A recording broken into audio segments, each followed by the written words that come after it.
Hey guys, আমার একটা mini ব্লগে তোমাদের অনেক স্বাগত। তো যাই হোক, আমি না ক্যামেরা অন করে কথা বলতে পারি না, কেন কি জানি।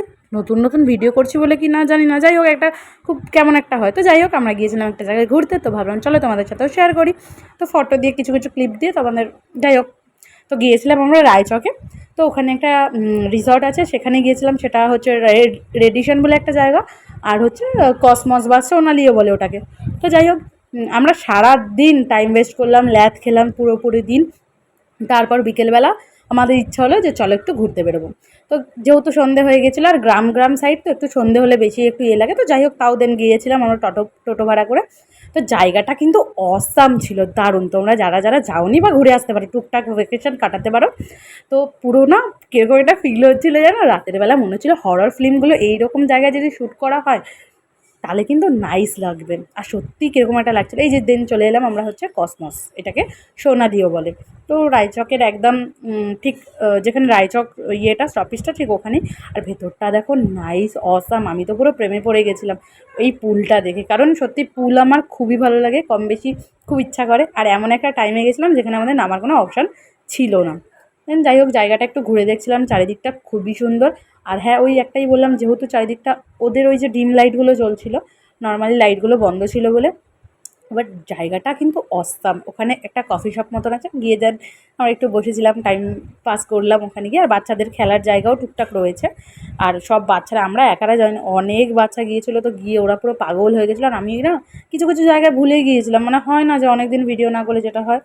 এই পুলটা কিন্তু নাইস ছিল। আর ঠিক এই পুলের অপোজিটটা, মানে কাঁটাতারের দেওয়া আছে, তার অপোজিটেই হচ্ছে নদী।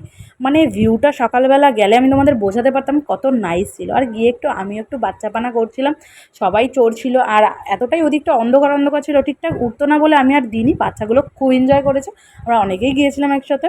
তো যাই হোক, আমি একটু জাস্ট একটু এনজয় করছিলাম দোলনায় বসে বসে। তো ওখানের জায়গাটা দিনের বেলা যদি যেতাম তোমাদের সাথে দারুণ লেভেলে শেয়ার করতে পারতাম যে কতটা সুন্দর জায়গা। তো যাই হোক, তারপরে একটু ফটোশ্যুট করে নিলাম। আর এই পুলটা কিন্তু উফ, আমাকে যেন অ্যাট্রাকশন করছিল। আর আমি এত ভয় পাই অন্ধকার, জানি না ওখানে গিয়ে আমার কী হয়েছিল। আমি এন্তার বসে বসে ফটোশ্যুট করছিলাম, ভিডিও করছিলাম। এটা হচ্ছে রাজবাড়ি। এখানে অনেক অনেক বইয়ের ফিল্ম শ্যুট হয়েছে, মানে বাংলা যে ধরনের বইগুলো টুকটাক শ্যুট হয়েছে। ওখানে অনেক অনেক জায়গায় যেখানে মানে শুটিং টুটিং চলে, ঠিক আছে। আর এই পুলটার অপোজিটে যে নদীটা, দিন যদি হতো তোমাদের বোঝাতাম, ঠিক ওই দিকটা নদী আর এই দিকটা হচ্ছে পুলটা। আর বাচ্চাগুলো তো একদম লাফা কোদা নাচা কোদা সব করছিল। তো যাই হোক, বরমশাইটাকেও টেনে নিলাম, নিয়ে একটু ফটো ফটো তুললাম। পেছনে সব বাচ্চাগুলো খেলছিল। আর আমার বর তো ফান রোম্যান্টিক, ও একটু ফটো টটো তুলতে পছন্দই করে না। তারপর আস্তে আস্তে ফেরার পথে ঘুরে দিলাম। আর টোটো তো এই ফুলগুলো নিয়েছিলাম, রাতের বেলা ফুলে হাত দেয় না, কিন্তু এরা তো শোনেনি। যাই হোক, তারপর ওখানে ছিল কালী পুজো, মানে যেখানে আর কি গিয়েছিলাম ওখানে ছিল কালী পুজো। আর ওখান থেকে গিয়ে দেখলাম সবাই ঠাকুর আনতে যাচ্ছে, আর সেই লেভেলের মস্তি। ওখানে ঠাকুর আনতে গেলে এতটাই লাইট মিউজিক নিয়ে, আর ভাসানির দিন তো আলাদাই লেভেলের মজা। তো যাই হোক, ভাবলাম তোমাদের সাথেও একটু শেয়ার করি কম বেশি। তো এটাই তো, সবাই মিলে গেলাম। হ্যাঁ, আমি একটু নাচতে পারিনি, কারণ শ্বশুরবাড়ির এলাকা তো। তো ইচ্ছা তো, মন তো অগাধ ইচ্ছা হচ্ছিলো যে নাচ। তো চলো, যাই হোক, ভিডিওটা ভালো লাগলে like comment share and subscribe করে দিও আমার পেজটাকে। চলো।